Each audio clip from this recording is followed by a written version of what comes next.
Dit is vandag Woensdag die 2 Oktober en hulle het gesê dat my nuwe iPhone vandag sal arriveer. Maar ongelukkig is dit nou vandag my kantoordag. So niemand gaan by die huis wees as my foon nou vandag arriveer nie. Nou los ons maar 'n notaatjie, 'n oop venster en 'n soft landing spot. Fingers crossed.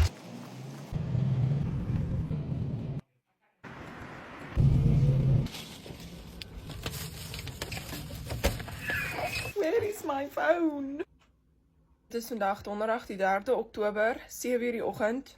En my foon is nog steeds nie hier nie. Dit is nou al lunchtyd en my foon is nog steeds nie hier nie. Hulle sê die driver is 30 minutes away. Oh, hulle het gesê I'm next. Hulle het gesê Robert is op pad en hulle het gesê I'm next, you're next. Daar's iemand by die deur, daar's iemand by die deur. Ek dink dit is my foon.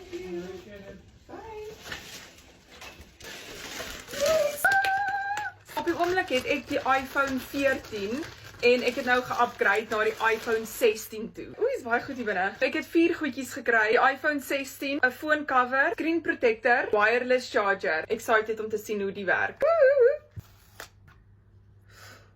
Oh, dit is so mooi.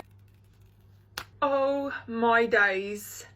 Absolutely stunning. Hy lyk presies soos my iPhone 14. Ek hulle was nie net almal dieselfde nie. Behalwe my iPhone 14 is wit en hierdie een is swart, so dit is 'n nice change. Julle sal hierdie nou nie weet nie, maar ek het op 'n call screen protectors op fone geplak for a living. Ek het gewerk by Nashua Mobile.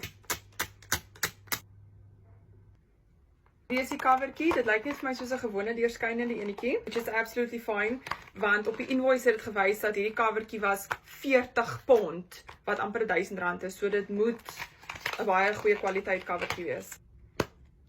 Veilig in sy covertjie. Die lyk fancy, wow. Hierdie is die wireless charger.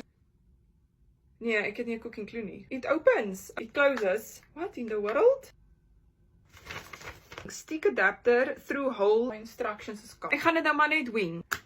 Sien dit hierso. Hey seun, mamma se foon het gekom. Ja, kom kyk. Lyk so mooi. Hoe was skool? Lekker.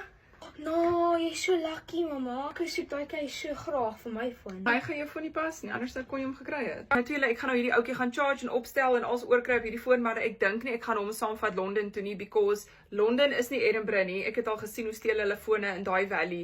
So ek is nie gemaklik om my nuwe foon saam te vat Londen toe nie, so ek dink ek gaan nog met die iPhone 14 hier afpak vir die naweek. Toe julle, daai is my nuwe foon. Ons gesels weer. Bye.